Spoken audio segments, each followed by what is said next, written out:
What's up, Jet fans? Free agency starts pretty soon, and I did this last year. My off-season wish list, and what the Jets need to address, or what do I want to see the Jets address in this upcoming off-season with free agency and with the draft right around the corner. To begin, right, this is Darren Muji's very first year as being a GM for the New York Jets. Obviously, we got rid of Joe Douglas, and right the first year you want to set the tone for what your administration is going to look like. There's lots of questions for this team. I was looking at the free agency list. We're losing a lot of starters, and I'll talk about that later. But he wants to get this right. Right, it's very important to get your first offseason correct, and you actually have the least amount of time to prepare for it, since he couldn't have started preparing for it until he became a Jet. So yeah, this offseason is very important for him to get right, and there's lots of questions. The biggest question being the quarterback debate, as I'll call it. What are the Jets going to do at quarterback? Aaron Rodgers, he's gone. I don't even think it's official yet, but he's gone, and there's like four routes they could go. They could have someone who's already under contract. They could sign a free agent quarterback. They could draft a quarterback, or the fourth option is there will be other quarterbacks who will get cut. So part of the free agency option. So I guess really only three real options. Um, and there's already been some talks about some of these options. Like, lots of fans wanted to see Jordan Travis get some playing time. He's an unknown. He's very good in college, definitely a winner in college, and then got injured and hasn't played for 2 years. But it seems like he doesn't want to play for the Jets, so that option's already gone. So the only other option is Tyrod Taylor, which maybe is the answer, but he's a little older. Free agency, the top free agent quarterback is Sam Darnold. He also used to be a Jet, probably doesn't want to come back, and I don't blame him. And recently, the Jets have been linked a lot to Shador Sanders, or getting a quarterback in the draft. And most people think it would be Shador Sanders because Cam Ward's probably not available. Um, and so there's just a whole lot of options, right? It wasn't like last year where it's like, all right, we have Aaron Rodgers, he's coming off injury. What do we do now? We need to figure out this position. This is the most important position in football. What are we going to do this year, right? Because all the other pieces kind of depend on what the Jets are going to do at quarterback. The receivers you go after, like, that all depends on who is going to mesh well with this type of quarterback, because there's all kinds of quarterbacks. So I'm hoping Darren Mucci already has a plan on what he's going to do, but that's also the hard thing if the plan is to draft a quarterback, because then you don't really know who's going to be available. That's why the number one overall pick is so wanted by so many teams, right? All right, even though the draft happens after free agency, if you have the number one overall pick, you know who your quarterback's going to be if you're drafting a quarterback. So then you can get a bunch of free agent pieces that will complement well with that quarterback. The Jets don't have that luxury yet. There's lots of talk of them trading up for the number one overall pick. But what I would do, right, my wish list, what I want the Jets to do for the quarterback debate is to get a free agent bridge quarterback. That's what I want. And I think that we have a new GM, we have a new head coach. They have some time. They're not going to be on the hot seat quite yet. Get a bridge quarterback, right, from in the free agent market. Probably not one of the young guys like Sam Darnold or Justin Fields, because they're going to want long-term deals, I think. So get a bridge quarterback who you can then build a roster around, and then once you have a good roster, then you can go find a quarterback. We kind of did that with Aaron Rodgers a little bit, where before he got injured, where we had a really good roster, and then veteran quarterbacks wanted to play for the Jets because we had a really great roster. Aaron Rodgers basically got himself sent over to the Jets because he wanted to play with us. And although it didn't quite work out due to a number of reasons, I don't hate that strategy, and I think that we should do that strategy again. There's not a big name free agent quarterback, um, or at least one that will want to play in free agency. There's not a big name quarterback in the draft, actually.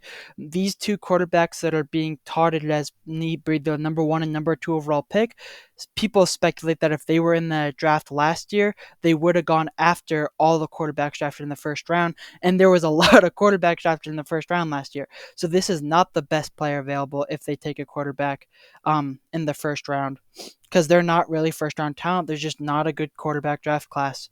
So my answer is take a bridge quarterback from free agency. Obviously, I'd like him to be good, and then you can build around him. And it's okay. You don't need to go for the Super Bowl every year. You can be an average team, get a cheap quarterback. Maybe the cheap quarterback's really good. Sam Darnold was supposed to be a bridge quarterback, and then he turned out really good. So maybe you find a good bridge quarterback. But I don't want us to lock us into a long-term deal, or if you draft a quarterback 4 years and we don't even have a roster put together, because like I said, there's lots of players leaving this team. And so I think get a free agent quarterback, build the roster, then you can find your franchise guy a little bit later. That'd be my answer.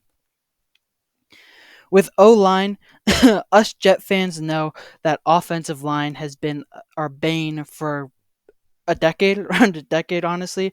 It hasn't been addressed. But last year the offensive line was pretty good. It was solid. It's not like you can blame last year's woes on the offensive line like we were able to do a few years ago. We had a good offensive line.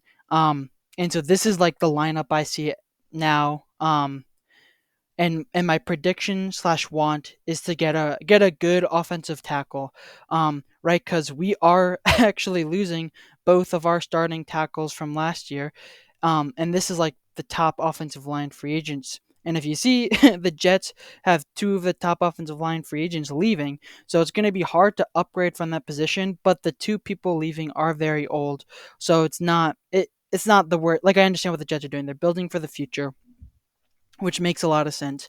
They're letting old veteran offensive linemen go.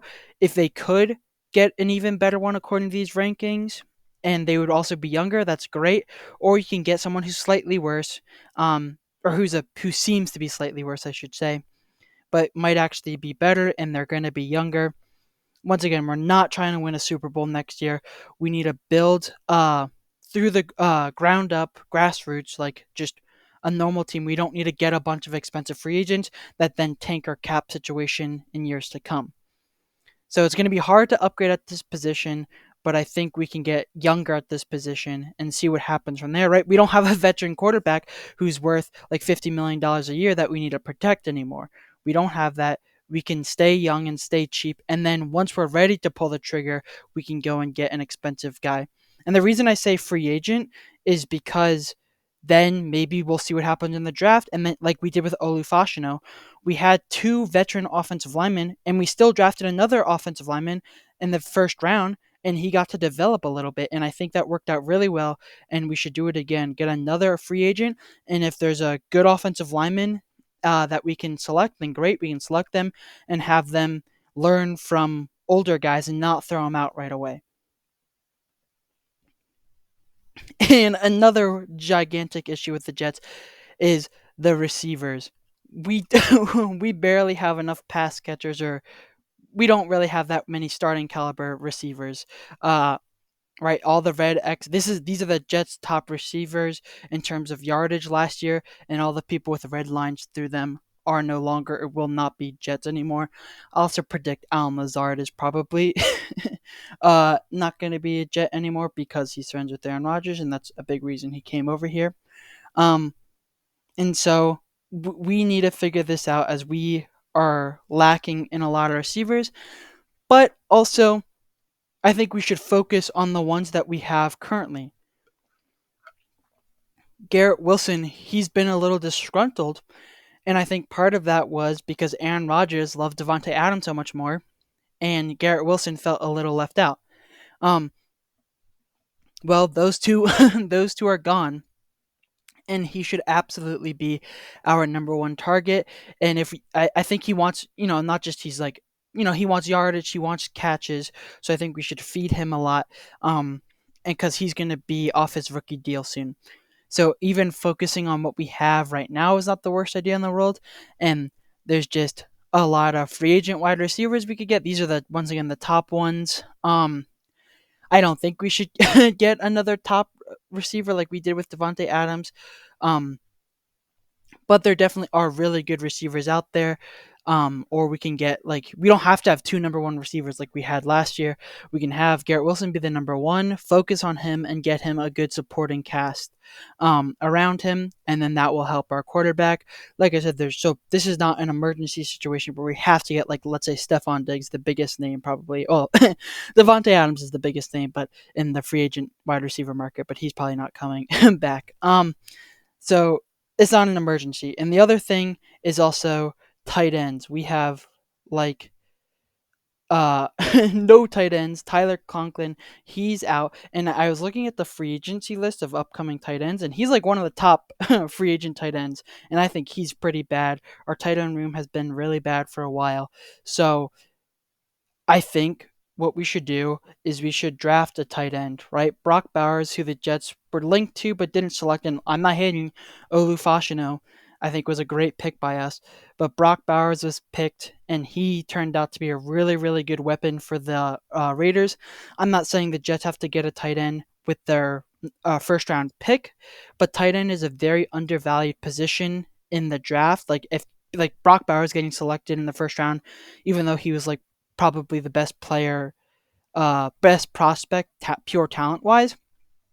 A lot of teams passed on him, including the Jets, because you don't want to get a tight end in the first round. You want a premium position. So maybe a day two tight end could be the answer. I'm just saying I don't think that we should get a free agent tight end, or that shouldn't be our starter, because there's not a whole lot of tight ends or high quality tight ends in free agency. But I think we should be able to find one in the draft. And that's what I would want the Jets to do, I suppose. And then another issue the Jets have is the secondary. These were our cornerbacks and safeties last year, and all the people with red slashes are now free agents. I mean, just look at that. We we need to solve this. We're losing like all of our safeties. We're losing DJ Reed. He's the best cornerback on the market. Um, so maybe we can bring some of these guys back. I'd like to bring these guys back. I think we had a really good defense. Um, I'd really like to bring DJ Reed back, but he's probably not coming back to the Jets either. Um, and so we definitely have a problem that the Jets need to address either through the draft, through free agency. Here are some of the top free agent cornerbacks and safeties. Like, look how high DJ Reed is up there. It's going to be hard to upgrade our secondary unit because we're losing some of the best options that other teams are going to try to get. Right, DJ Reed is a super um, wanted asset, and it's going to be very hard for us to upgrade from DJ Reed, which is makes me mad a little that we're letting him go, but it is what it is. We still have Sauce Gardner. We still have our number one cornerback. We still have I think a very, very good slot corner. Um, we can either like DJ Reed. He was a relatively cheap free agent when we got him, so maybe the Jets can get a good free agent, or we can go through the draft. And like I said, they don't have the pressure of needing to be the number one cornerback because we have Sauce Gardner. And then finally, the kicker. A lot of games, I think this got lost as the season progressed, but a lot of early games the Jets lost. Greg Zorling could have won them the game. He claims to be injured, and then so we have no kicker on the roster basically, and so we need to figure that out. I don't know how to scout for kickers because it's such a mental game, right? You can be on one team and be super good, and then your brain can go kaput, and you are terrible. Like, so I think Greg Zerling physically is a very good kicker, but this year it's just been really bad for him, and he kind of kept on missing, which then kept on making him worse and worse because it's so mental, and your brain can just snowball like that. But I think we really need to solve the kicker situation because we could have had a lot better record if Greg Zerling didn't miss so much. Now the Jets put us the rest of the team put us in a position where we needed Greg Zerling to make his kicks, and if they were better, then he wouldn't have been in that position. So I'm not blaming it all on him, obviously, but he could have bailed us out, I guess. So having a good kicker is very important, as all Jet fans have learned from last year. And then, so what to do with the seventh overall pick? Like I said, there's lots of rumors and mumblings that the Jets are going to trade up. I do not like this at all. And this is one of my points that I've kind of mentioned. I think the Jets should sit at number 7, let the teams pick quarterback 1 and 2. All the scouts are saying that they are not the best players available. They should not be drafted in the first round, let alone as a top 5 player. And the Jets should listen to those experts, I would want, and then get the best player available, whoever's at number 7. If one of the quarterbacks like Shador Sanders is there and another team wants to trade up for the 7th overall pick, let them. Let the Jets play the dumber team and profit off of it. But if not, right, get the best player available.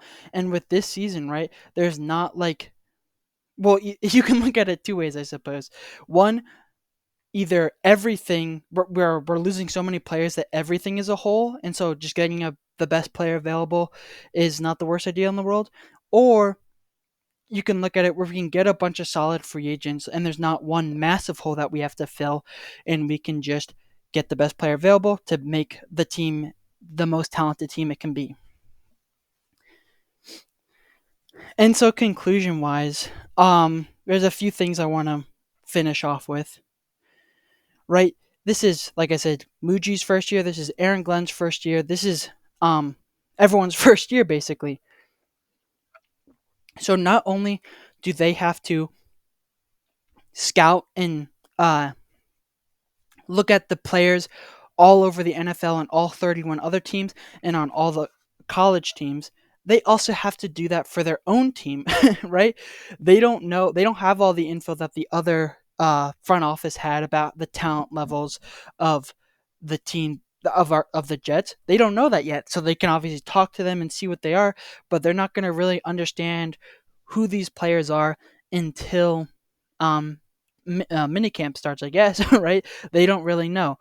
And so I think they have a very hard task in front of them, where not only do they have to look at all the other upcoming free agents and all the prospects, they also have to look at their own roster and figure out what's a problem and what's not a problem. And like lots of this stuff is free agent based. Oh, get a offensive line free agent, get a quarterback free agent. But I think that it's important to remember that good teams, that I mean, this might be cliche, but good teams are built through the draft. And so, but also, if you build a team through the draft, they're not going to be instant impact players normally, and they're going to take time to develop. And Aaron Glenn and Darren Muji are both entering their first year. They can develop alongside their players, which I think is a very good thing for the Jets to do. So even though there's a lot of free agents that we can say the Jets should get or not get, I think it's important that maybe a 6th-round pick is going to become someone in a few years. A 7th-round pick is going to become someone. A day 2, a day 3 players are going to become someone, not right away, but in a few years. And since we don't have a quarterback in their 40s anymore, we can also let them develop. We don't need to go after the immediate impact players because we're now a rebuilding or a reloading team. I don't know if you guys agree or disagree. Let me know down in the comments below and what you guys would like to see the Jets do. Anyways, don't forget to like and subscribe. Goodbye.